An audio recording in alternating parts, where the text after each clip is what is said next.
Welcome to Elite Hobgoblins Captives, also known as Tangleroot Part 2.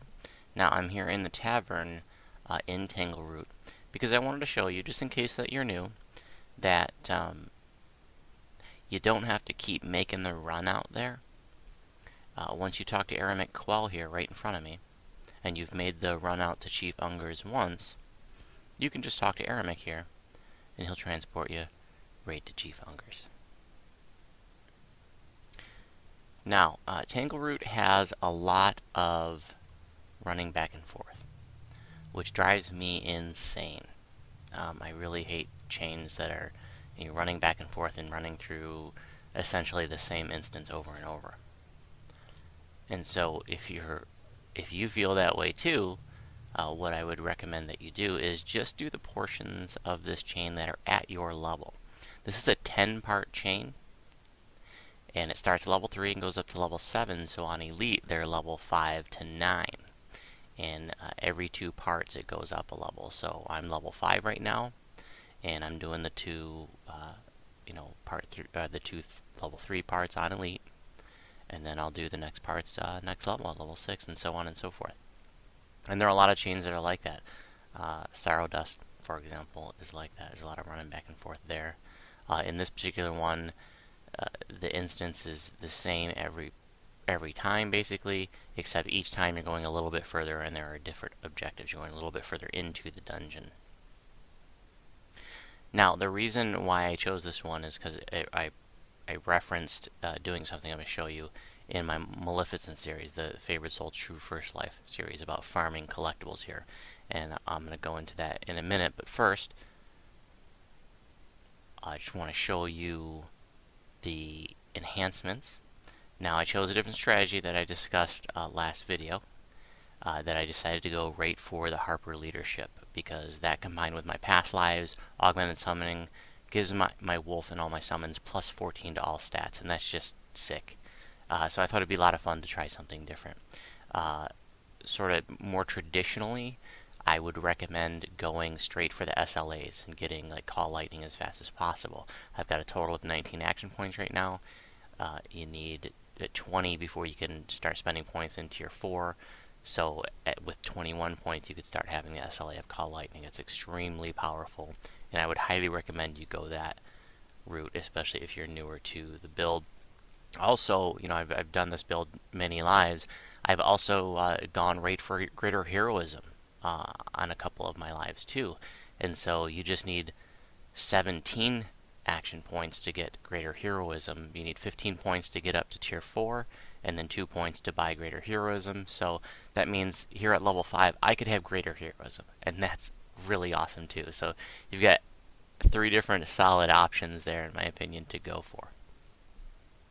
But I just picked up Creeping Cold, the first tier of the Creeping Cold SLA. And then also picked up Time, which gives +1 caster level for spells of the appropriate season, and that refers to how the seasons bounce back and forth. In fact, the animation just went off, and it shows you what season you're in. Up here it says Druid of Winter, and then in 4 minutes and 40-some seconds there, it'll bounce over to Druid of Summer for 5 minutes, and then it just oscillates back and forth.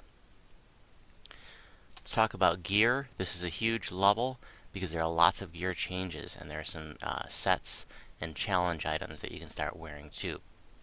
So first off, I do have a 3-piece chronoscope set going. This is the Might of the Abishai. So it says when 3 of the items are equipped, you get a +1 profane bonus to natural armor, +1 profane bonus to strength, and a +1 bonus to caster level on evocation spells. So druids love evocation spells.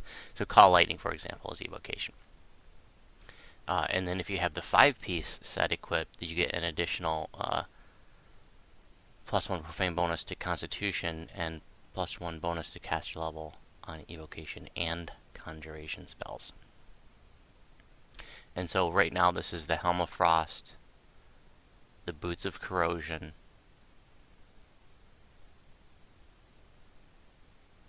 and the Charged Gauntlets. That's the 3-piece set. Other pieces of that set would be the cloak. I can't remember the name of it off the top of my head. And then you get the Scorched Bracers, but I didn't want to use the Cloak of Bracers because they conflict with my Cloak of Flames. So this is the level 7 version, which I have fully upgraded to tier 3, which makes it craftable, which means I can put a Shard of Masterful Craftsmanship on it and bring it down to level 5. So I've got Combustion 54 at level 5, as well as Heightened Awareness, which +1 Insight bonus to AC. Pretty cool. And Fire Lore, 14%. And then the other challenge item is the Braces of Wind. Same thing. I have it upgraded fully to tier 3, so I put a Shard of Masterful Craftsmanship on it. So now I've got, at level 5, I've got Lightning Lore 14%, Magnetism 54, and Permanent Blur. So cool. Other items, Resistance 4 Goggles. Here I've got the Skirmish Leather of Invulnerability.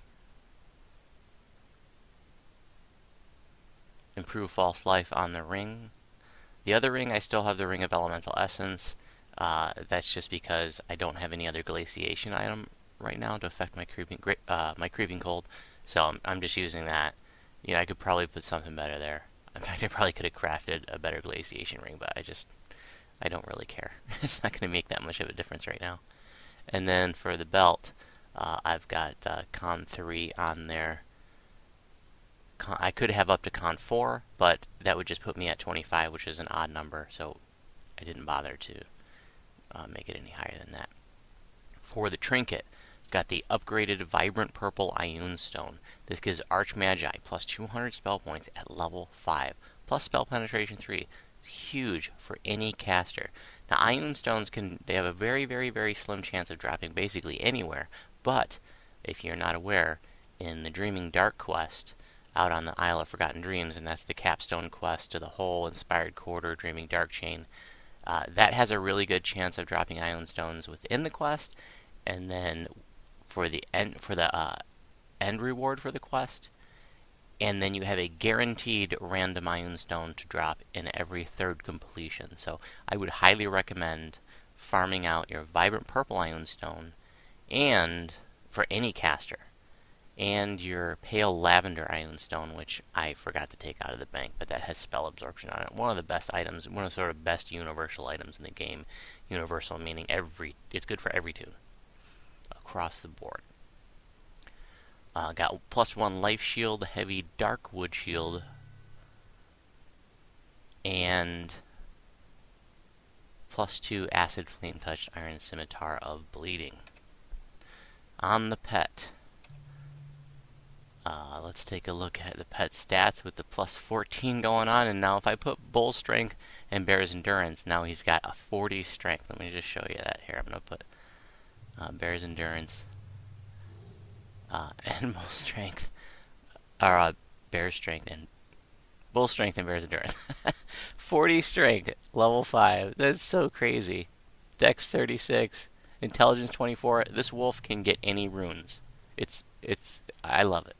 Wisdom 29, he's wiser than I am. Charisma 28, he can swindle you on anything. He's a smooth-talking wolf. So same armor that I'm wearing, which is the +1 Skirmish Leather of Invulnerability, and then still this same cool little collar with Slicing Bleed and Festival Frost.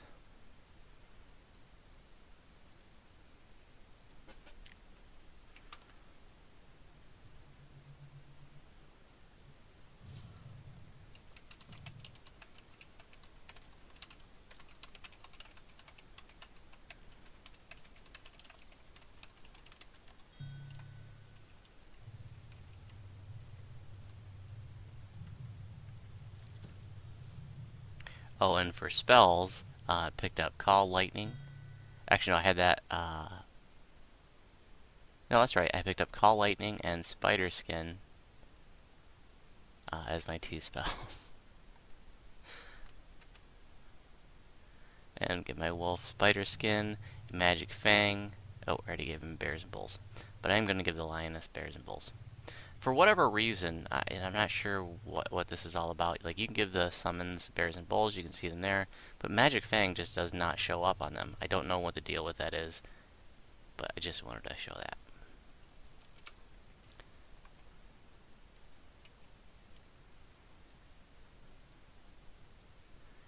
So what I had mentioned in the Maleficent series, the Favorites Hold True First Life series, is that if you're broke as a joke like I was, and you're trying to make a little bit of money, one of the things that you can do, even as a pretty much a total noob, you can come in here and you can farm collectibles. This mushroom here, and in some instances there's a mushroom over here. By the way, in wolf form, your weapons won't get damaged, so I highly recommend switching to wolf form to fight oozes and rust monsters. But this mushroom, and like I said, there's sometimes one over here, high chance to drop fragrant drowse hood, which is a very valuable mushroom. So you could sell those in the auction house for a little bit. They're valuable because they are used in the Eldritch rituals. I can't remember which one, but one of the nicer ones. And you need 9 of them, 9 fragrant drowse hood for that ritual. Again, I can't remember specifically which one it is.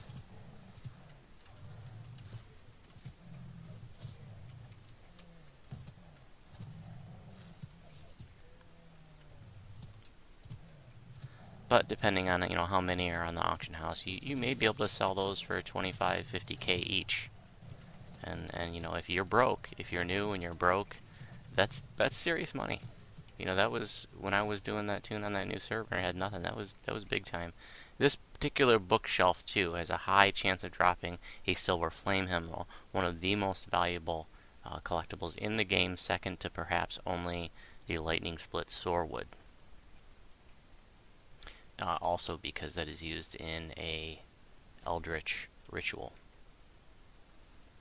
And on Thelanis, I think I sold a couple of them for like 150k each. So again, if you're new, that's big money. I mean, that was a major turning point for me for that series, for that tune, and just being able to afford relatively basic stuff.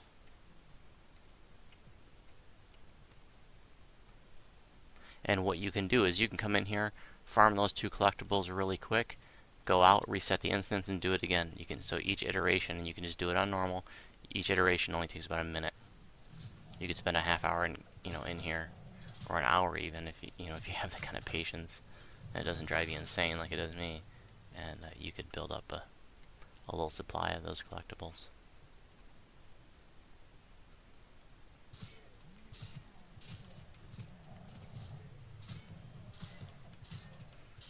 Monster champions. I'm so disappointed that they were nerfed because I loved them. It was just like everything that I wanted to, well, I shouldn't say everything that I wanted, but it was a nice challenge. So much fun. I mean, I just love quests where like they just throw everything at you. There's like a shitzillion mobs, and this like goes back to my old Suicide Caster days where I just kited a bazillion mobs together and threw Whale of Banshee, back when you could cast Whale of Banshee every 3 seconds on a Sork. Pretty crazy, but yeah, that's the way it was. I remember being very upset at the time that was changed. But, looking back, I suppose that was probably for the better. It was pretty ridiculous. And also, if you're newer, if you start playing the last couple of years, Whale the Banshee used to kill everything around you, not just 2 mobs every 2 seconds. Everything. So you could kite 50 mobs together, throw that, they all die.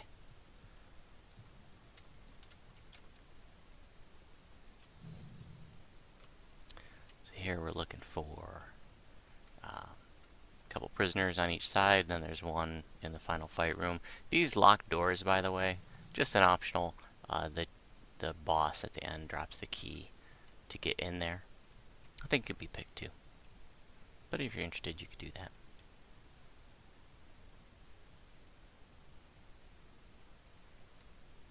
Did Kobold Assault yesterday, and I had a hyena out because I didn't load up Summon Monster 3 yet. Just didn't think about it. But the hyena with the plus 14 stats survived almost the entire quest. Survived almost 200 kobolds. That was pretty awesome.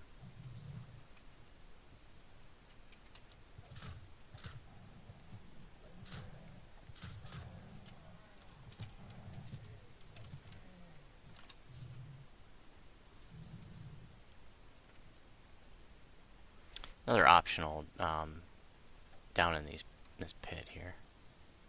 I don't remember if there's one on the other side or not, too, but you go down there. There's a tunnel that you can go through. Oop. Is there a secret passage, maybe? I can't remember. I never do them. But if you're interested in doing like every last little optional, you can go down there, and again, there might be one on the other side. Oh, it looks like this champion got the best of this lioness.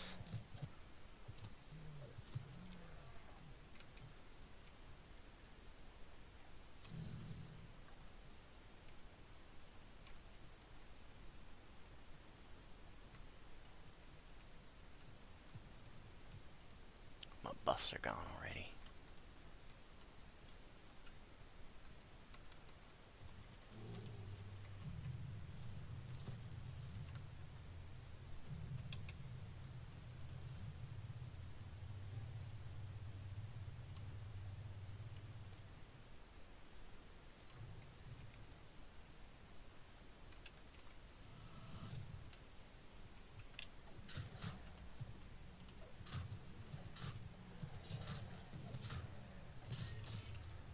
There's the key, the west storeroom key. It just dropped to the ground. That's what you're going to use to get into that locked optional I talked about earlier. You're going to want to also make sure that you grab this collectible on the side. There are tons of collectibles in this quest. You should grab them all. There, when you go to the instance, and you can go further down now. You can go throughout the rest of this now, even though this is the end. But there are mushrooms up ahead that also have a high chance of dropping fragrant drowse hood, so definitely want to get that stuff. Thanks for watching. If you have any questions about my videos, you can respond on YouTube. If you have any questions about my build, you can respond on the DDO forums, in the Druid forum. And if you're on Sarlona, you are welcome to send me a tell.